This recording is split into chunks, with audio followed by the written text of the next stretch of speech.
Howdy, this is Dr. Jeff Rouse, and you're watching the Best Practices Show.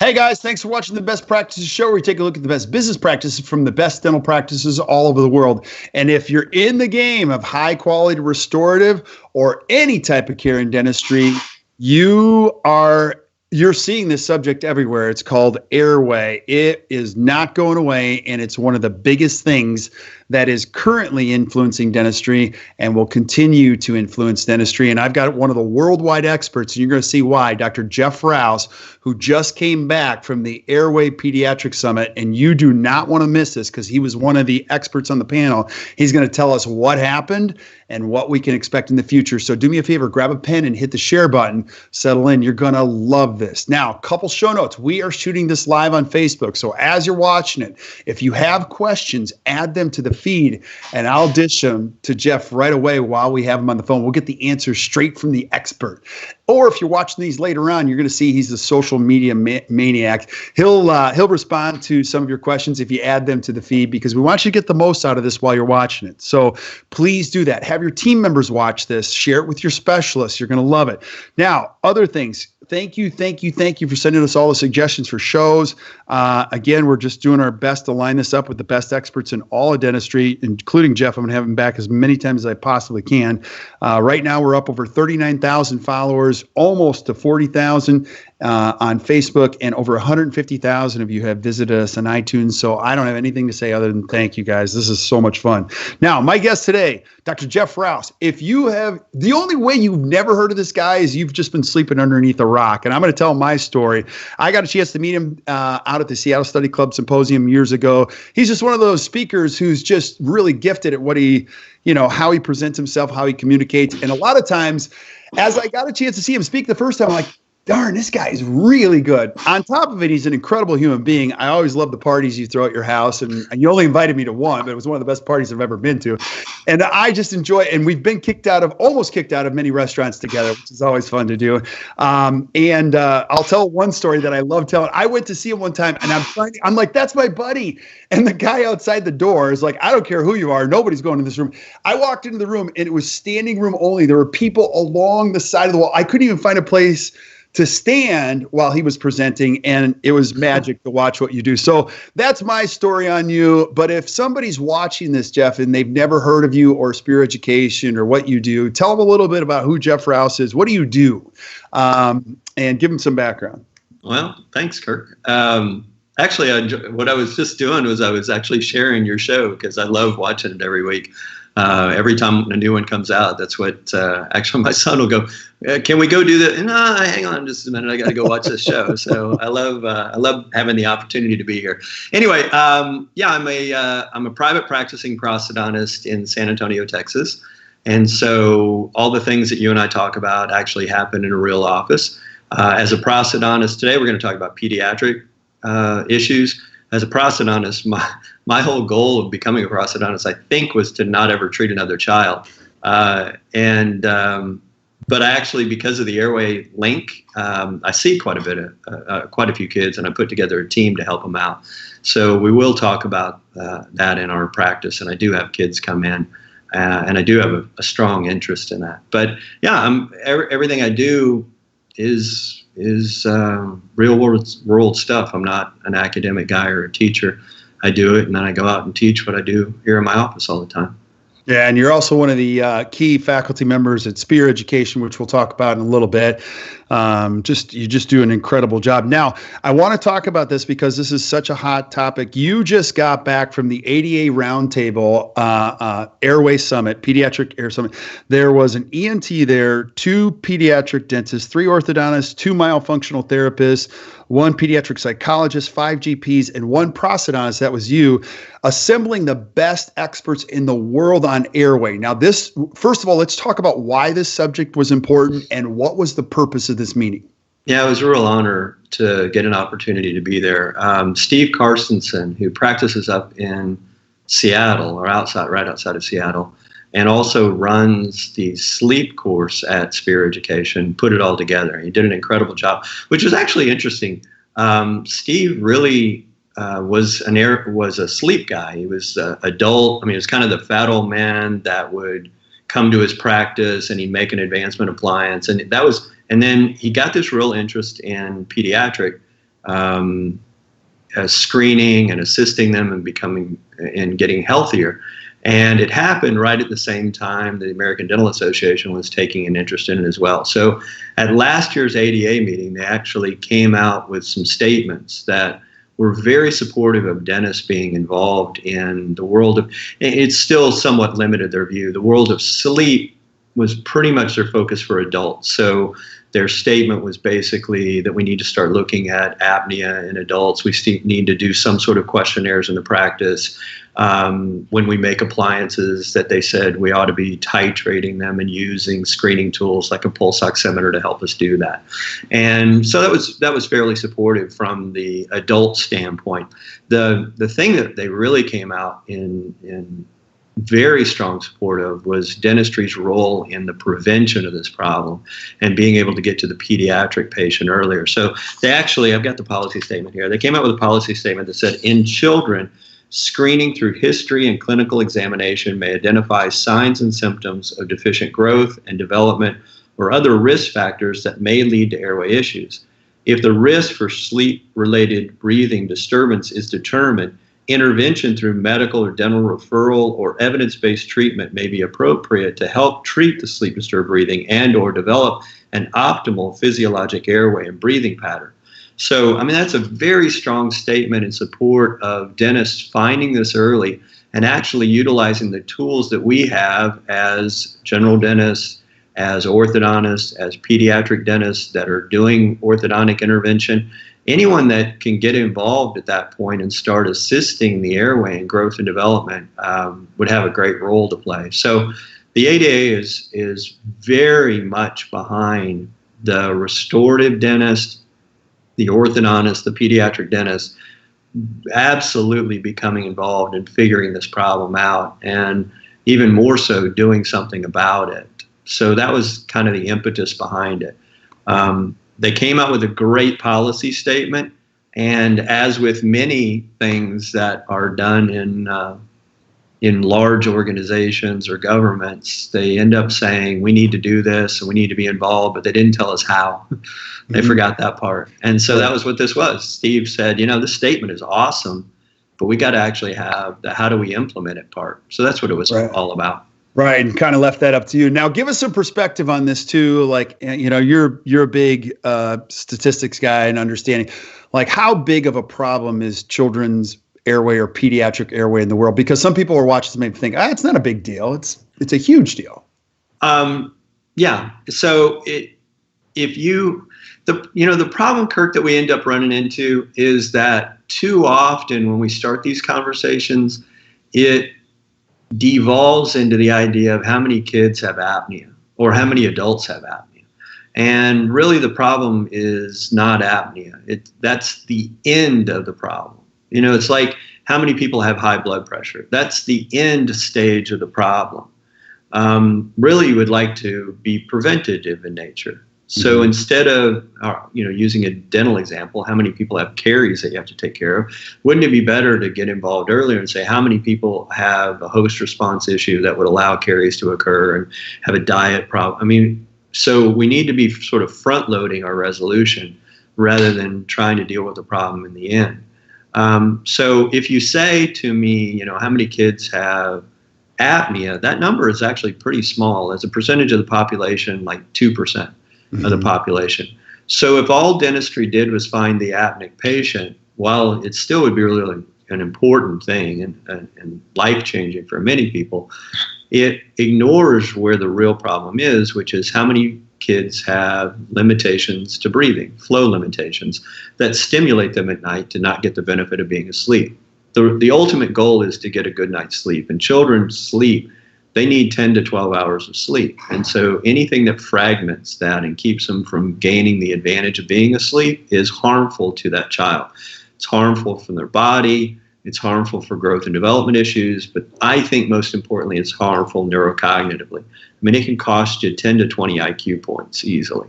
And so if we were to kind of think in those terms, how many kids are more kind of like the insomnia patient, the one that's waking all the time and really has a difficult time staying asleep? They end up in the parent's bed, or, they end up sleeping at the other end of the bed because they wandered all over the bed. How many of those kids are around? We don't have a great number on that because most labs don't follow it. If you used a marker, say you used a marker like bruxism, and we've had that conversation in the past, that I think bruxism is a way that we protect the airway from acid, from respiratory issues. I think it's a way that we signal that there's a compromise. So let's just not argue the point. Let's just assume for the moment it is a marker for little airway events. Well, we know in the 5 to 6 year old age range, about 30% of kids grind their teeth. So, I mean, you could maybe say 30% of kids out there have some sort of respiratory disturbance that is creating an environment that makes it more excitatory for them, and therefore they don't gain the advantage of getting a good night's sleep. Right. And I don't even know if this would be accurate, but it would be the gateway disruption that leads to other things. I mean, we could talk about bruxism. I just wonder, kids nowadays with with Fortnite coming into the scene, I'm sure you've heard of that. And some of these kids, I hear stories, kids are staying up till 3 o'clock in the morning and they can't function. And during the day, they're losing their mind. And on top of it, they can't sleep. And then compounding with all the mental health. I mean, United States, we're in a mental health crisis. And so I think one of the foundations for just natural, normal health, it starts at a very young age in pediatric. And I can't go one more minute without telling you about this. Like even NBA teams, now we're going to talk about kids, but NBA teams now are requiring some of their players to wear sleep bands, because if I'm going to give you $20, $30 million, I need data that shows me that you're going to sleep, because these NBA players that are tweeting at night and Fortnite, their free throw percentages are going down. They're down by like 10%. So they're finding that sleep is a huge deal, and it's got to be part of the equation overall. So you can imagine when children don't get this pattern early on, how disruptive later it's going to be. So having the ADA involved is critical, because you know how this is. We need a certain a certain number before this starts to have some traction. And you're going to have to keep me focused on this, because I love this topic so much. I could go everywhere, but talk more about. Okay, wait, before you go any further, go ahead. Why did you think I wouldn't know what Fortnite is? Well, come on. I only do that to share my pain with the rest. Oh, I got a 14-year-old. Come on. But Fortnite is ruining my life. Like and then I hear all these kids, like they're like Fortnite. So I don't know. It's just one of those things. I'll give you a few answers. Please. I know what Fortnite is. Okay. I got a 14-year-old. LeBron James has his own sleep coach. Really? It's important, yes. And so premier athletes cannot function if they don't get it. In fact, there is not a human being alive today that can function without compromise with less than 6 hours of sleep. That's an adult. You need 7 to 8 hours. Now, too much sleep is also a bad thing, but the problem we have is we're sleeping too little. So what people say is, oh, I do just fine on 5 hours of sleep. You do. You do absolutely fine to the level you've now set as your max. But that's not where you're supposed to be. You're supposed to be functioning at a much higher level than what you really are. A simple night of less than 4 hours of sleep, and you're absolutely compromised all day, up to what you would be if you were drinking all night. So you're right, premier athletes, but it's not just premier athletes can't function at their maximum. Nobody can. Yeah. No one can do it. Now, I got to ask you, how many hours? Oh, by the way, kids are 10 to 12. 10 to 12. Unfortunately, what we do is we make kids live on our schedules a lot of times. So when I'm at when I'm at Walmart at midnight and I see these kids wandering around, don't ask me why I'm at Walmart at midnight, by the way. But when I'm there at Walmart at midnight and there's a kid walking around, that kid's got a problem. Yeah. And I understand that family lives are difficult and there's all kinds of reasons that it may be occurring, but I'm telling you, if they're staying up that late, they are not the same kid you will have in the future. They will be damaged by that if you set a repeated pattern of that. Yeah, and I beat this horse to death on this one, but Tom Brady, who just turned 41, he gets on average 9 hours of sleep. You can look it up right now. He actually posts his schedule online and talks about how sleep. LeBron, ESPN reported LeBron gets as much as, not consistently, but sometimes he gets as much as 12 hours of sleep. How many hours of sleep do you know how many he gets? No, but 12 is too much. But that's too much. Federer interestingly, the athletes, I mean, since we're going that way, interestingly, there's a company that's now monitoring that on athletes. And so high caliber athletes are monitoring sleep and they're very focused on it. And what they say is a repetitive amount of sleep every night, something that is a repeatable pattern, is healthier than if you've got like a little short area and a longer area and all that. So they want to try to be as consistent as possible with sleep to make it as healthy as possible.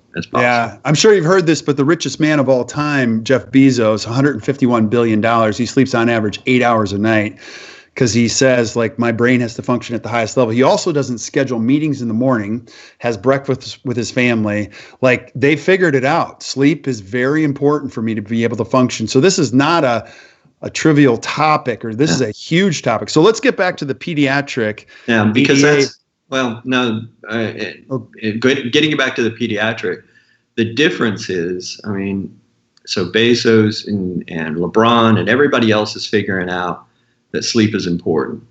But they're saying it's important for me to gain the benefit of sleep so that I can be at my best the next day.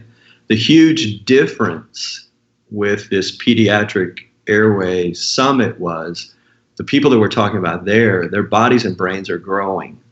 So Bezos is taking advantage of sleep in a completed body and brain, trying to maximize what he gets and to avoid Alzheimer's and dementia and high blood pressure and all the things that a poor sleep can actually make you predisposed to or causally related to.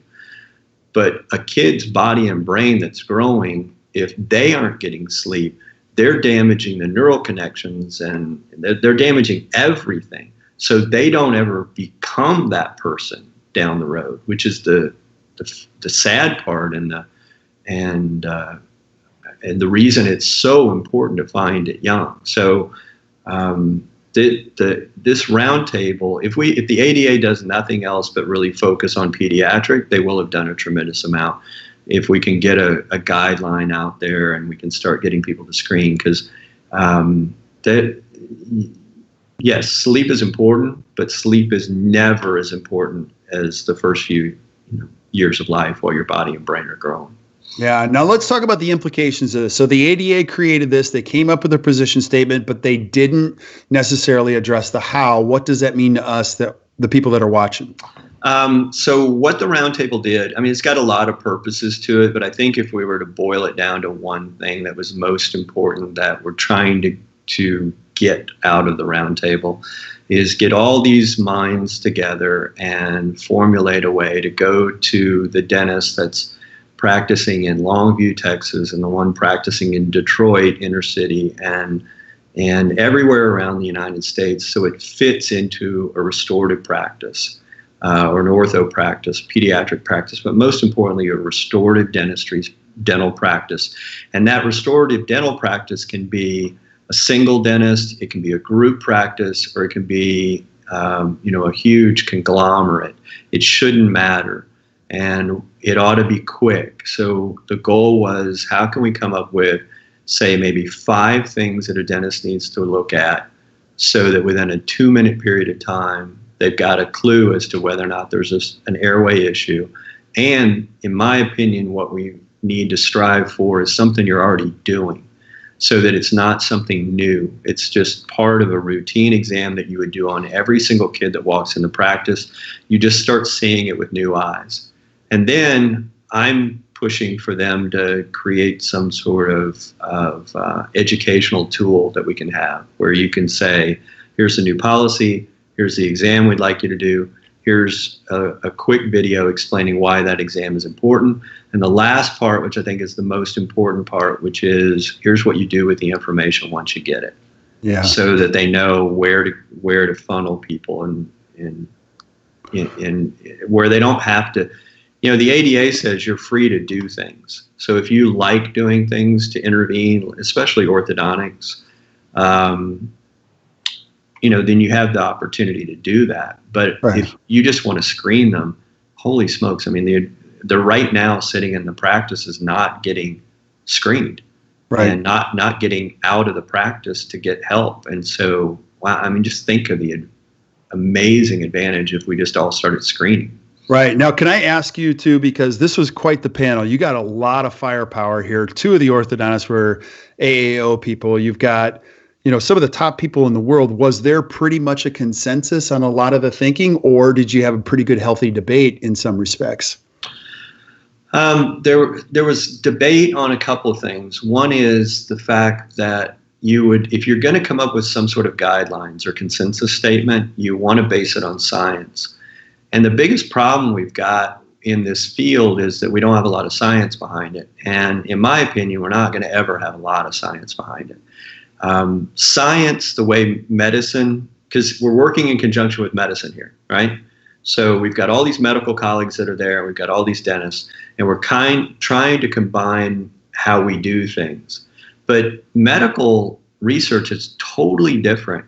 It's sponsored they get big dollars, and they have huge institutions, and they have great record keeping that they can go. So they could, if they came up with an idea, that could be done with chart review, they could have access to 100,000 charts, right? With no problem at all. They just put in some search guidelines, and they come up with all these patients, and they come up with a research project. So now there are 20, 30, 100,000 people in this study, and so the power of the study is astronomical. Or they come up with an idea that a company wants to market, sees a profitable opportunity for them, or a pharmaceutical company comes up with that. And so they get tons of investment capital into it with the hopes of getting something out of it. Well, except for implants, what other area in dentistry is there really that kind of study? Even in implants, our studies are relatively weak numerically of how many people we look at and how many people we treat, all the rest. So you look at an orthodontic study, for the most part, it's 25 people or 30 people, not 300, 3,000, 30,000, right? So when you do a consensus statement, you want to review the literature, and you weigh the literature and say, how powerful is the literature to support our opinion? And it will never be powerful in what we do. It will never, ever reach the level of medicine. And that's the rub, because the medical docs that were there know that we can help and know that we should guide and they were all on board, but you can't write it down as this is what we believe, because there is no solid science behind it. And even in medicine, they did a pediatric consensus statement in 2012. And even in medicine, the best grouping of articles they had was rated as a B+. So they're not even good. And we at that time in 2012, our evidence was so weak they couldn't even include it in the conversation.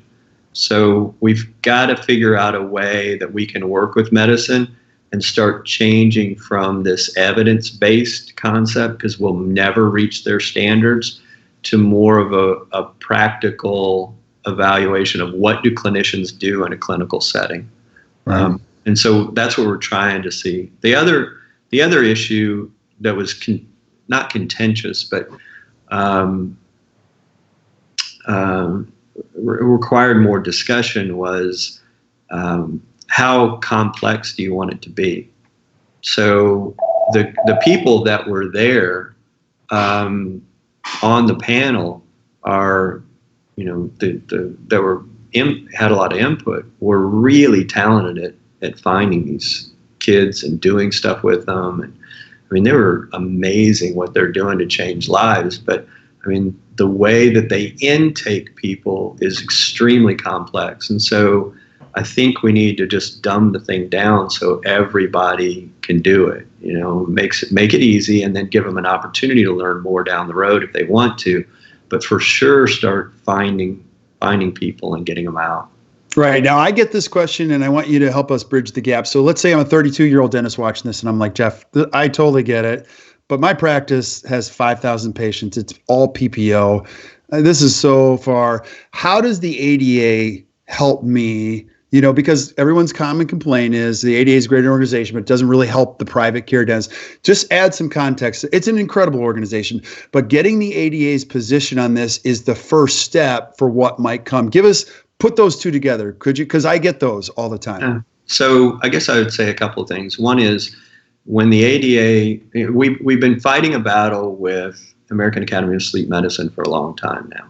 And they may not, your 32-year-old dentist may not be aware of it, but in every state, the physicians, the sleep physicians, are trying to restrict how dentists can actually function in looking at airways.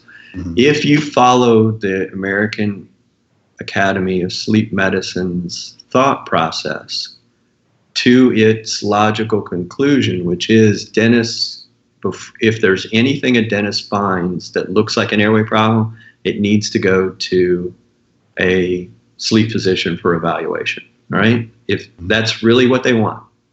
If you follow that to its logical conclusion, that means any patient with a constricted maxillary arch, any patient with a retrognathic mandible, any patient with bruxing, any patient with erosion, when you make a list of all the things that could be craniofacial alterations of growth and development that could be an airway problem, you're going to be sending everybody out to a physician before you do any treatment at all. Mm-hmm. So the ADA came out with a statement that said all those areas that could be airway problems, you need to evaluate them, and you need to, in conjunction with medicine, but you need to also be involved in the therapy. So to have that organization supporting us is really important. And so, I know if you're 32 and you're at a PPO practice and you're trying to come up with your ADA dues, that's a pain in the butt.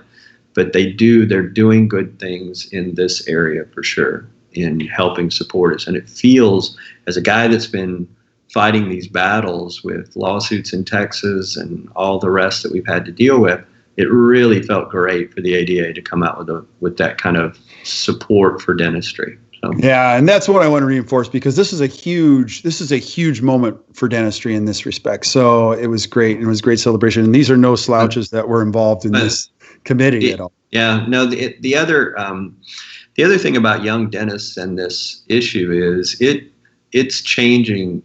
How is this airway and looking at pediatric airway? How's that going to change my world? I mean, if all you're looking for is opportunities to care for people, I mean, this is a huge one. One of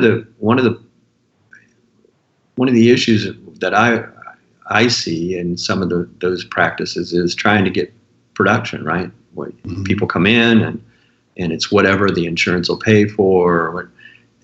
But if you go to a parent and say, that's brought a kid into your practice and say, this kind of looks like airway issues, and one of the things that I'm noticing is the arches are constricted and this, that, and the other, I think we ought to do these types of therapies.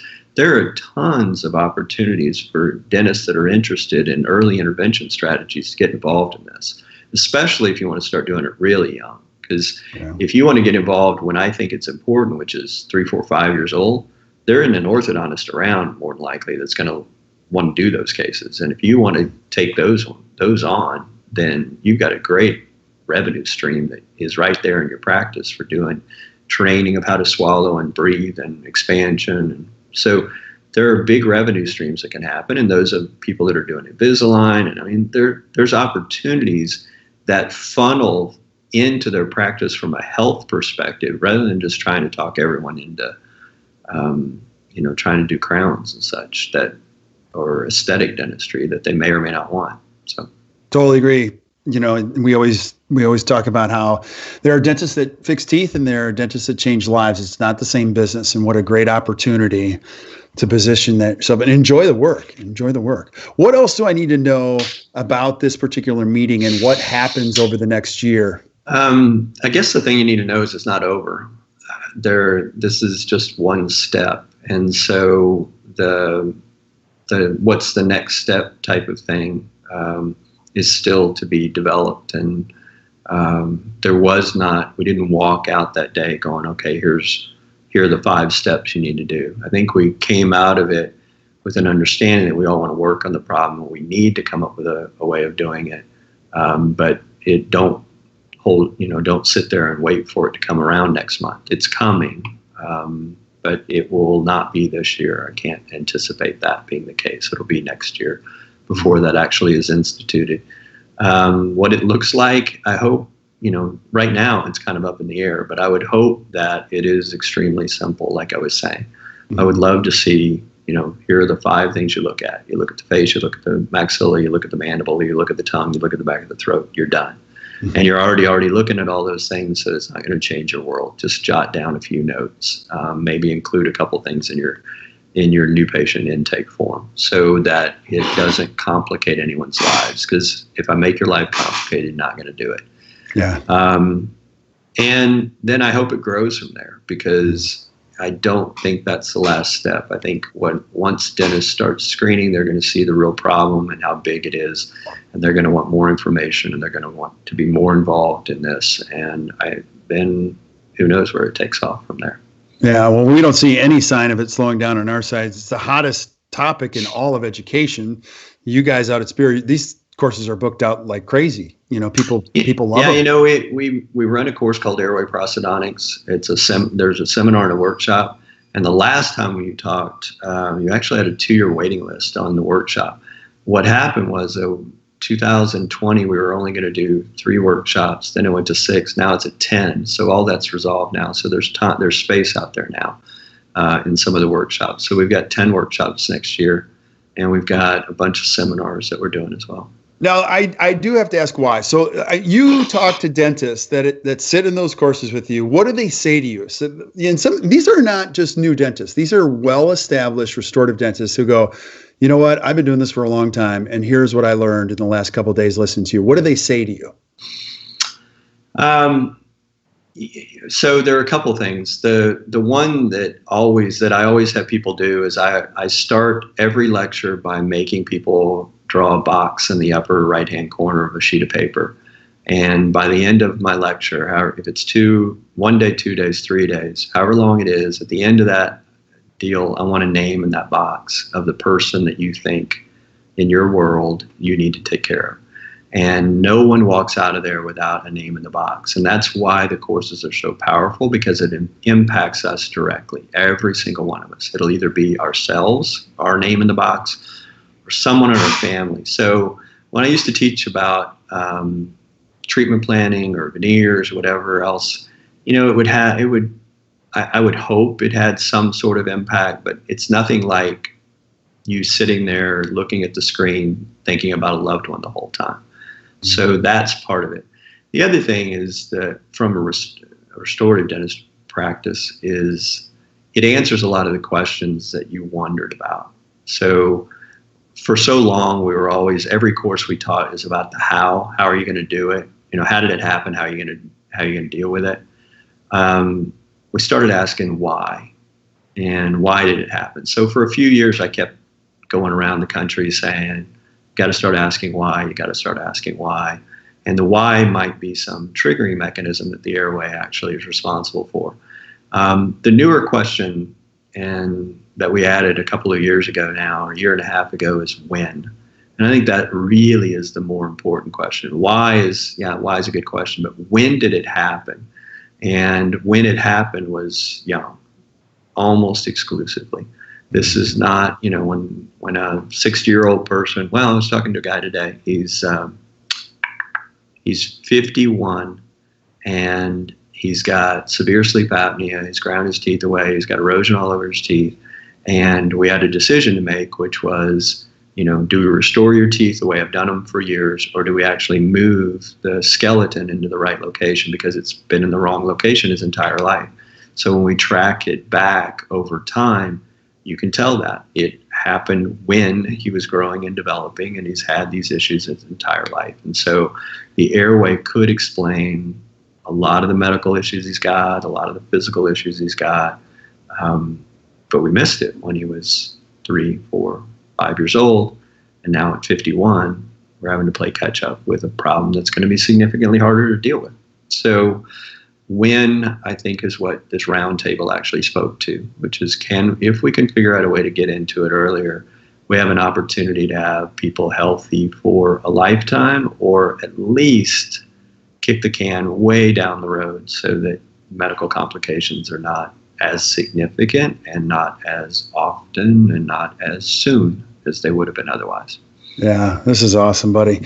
And you have a course called Airway Prosthodontics. Just tell us about it, because you've been so gracious to offer us a discount code. And can I get in the next 3 years if I sign up? Like, do I have to wait 3 years to take this course? No, you're in. You're okay, in. I can come? Okay, cool. Yeah. Let's go. You have to stand on the side, though. All right. Like the other one. Hey, I don't mind. It's Scottsdale. I can sneak out for a few minutes. So, well, what happens in the Airway Pros course that you teach? We've got 2 courses out there focused on airway. Mm-hmm. We also have a 3rd course which is focused on sleep. And so we're real clear at Spear that there's a difference between airway and sleep. Sleep is about making appliances, getting the medical insurance to pay for it. That's Steve Carstenson's course. My course is on airway, and in the seminar, it's 2 days long, and we will go from, the easiest way to think of it is we're going to give you a background in sleep that allows you to talk to physicians, background in airway dysfunction that allows you to talk to physicians, and we're going to break out your patients into 3 different groups. Children, we're going to talk a lot about kids, young females, which typically is our TMD patient, or can be men, but very toned men, more the insomnia type of patient, and then old fat men, which is my apnea patient that comes in with wear and erosion. So that's a seminar, and it gives you a foundation. Foundation, then, if you want to pursue it further, is to go into the workshop. It's actually 3 days. And I practiced with Greg Kinzer up in Seattle and Frank Spear for a couple of years up there. And the way that I did the workshop is I am essentially pretending you're practicing with us for a day. And so here's all the background you need, and here's the Seattle protocol that we came up with when I was up there in order to figure out what the appropriate appliance is for people. And it's not just a sleep appliance. It can be something as simple as a night guard, or even as simple as a breathe-right strip. That's all you need. So we just figure out how, and then how to make the airway better, and then finally, what does it take to go away? Included in that workshop is a pediatric protocol that we use so that they can actually know how to do the exam and what I recommend as a way that children ought to be treated. Yeah, and you've been a great mentor to me just as far in so many different ways, but on treatment planning, everything, understanding. And you helped me understand a year ago, you guys turned 35 years of treatment planning on its head. You went from 4 pillars to 5 pillars. So this will help people understand why this is so. What were the 4 and what's the 5th now? So facially generated treatment planning was developed by Frank Spear, 1983, maybe something in that range. And he would talk about aesthetics, function, structure, biology. Basically, it's like setting a denture. So where do the upper teeth belong? Where do the lower teeth, how do they occlude? And then looking at structural issues that may compromise the predictability of the case. And finally, the biology, perio, joint issues, things like that. So I came into their world and kind of screwed it all up because I said, there's another thing that you're missing, which is the airway. And so we tried to sort of shove it in, and we shoved it into biology because it sort of fit the word. But what would happen is you'd walk through the treatment plan. Like the guy today, I was saying, this 51-year-old guy, I could open his vertical dimension. I can restore the teeth, little crown lengthening. I can do all that. But when I walked through the treatment plan, if I got all the way down to biology on that guy, I went, holy smokes, he's got severe sleep apnea. I mean, bad, big time sleep apnea. Well, my treatment planning decisions would be different. I could get the teeth repaired, but the maxilla is in the wrong location. Mm-hmm. So I would have on step one gone, he's severe sleep apneic. How do I restore the teeth? I can do this, but they would be better if they were here. Aesthetically, they would be better if they were in a different location. And so Andy would be healthier at the same time. So today, what we do before we begin any treatment plan out at Spear Education is we begin by asking, do they have an airway problem or not? If the answer is yes, we keep it in mind as we go through the treatment plan. Now, you may at the end go, well, I don't want to do whatever it is, or there's not a dental resolution to it. You could very easily say that, right. In which case you just do your treatment plan. But sometimes you can actually make people healthy and go through all the other things. And I think that's a heck of a service. Absolutely. Like today, talking to this guy, it was like, he kept saying, well, really, you want to break my jaw? And I go, no, I don't want to break them. I just want to move them into a better location. And here's why. I want to make you healthy. Because that surgery is going to make him healthy. That's the ultimate way of fixing him. And I get to fix his teeth at the same time. So it's I keep sitting there going, gosh, I'm almost talking myself out of work, it seemed like today. Because I kept going, yeah, I can fix your teeth. He goes, you can do this? I go, yeah, oh yeah, I've been doing it for 30 years now. I can do this. But I really would rather you move your teeth into another location before I fix your teeth. Right. So, because I want him healthy in the end. And because then what a valuable tool dentistry could be if we could actually make that happen. Guy ends up getting his teeth fixed and make him look good, function well, and then we also make it to where he, lives the rest of his life with little to no apnea. That would be awesome. It would be awesome.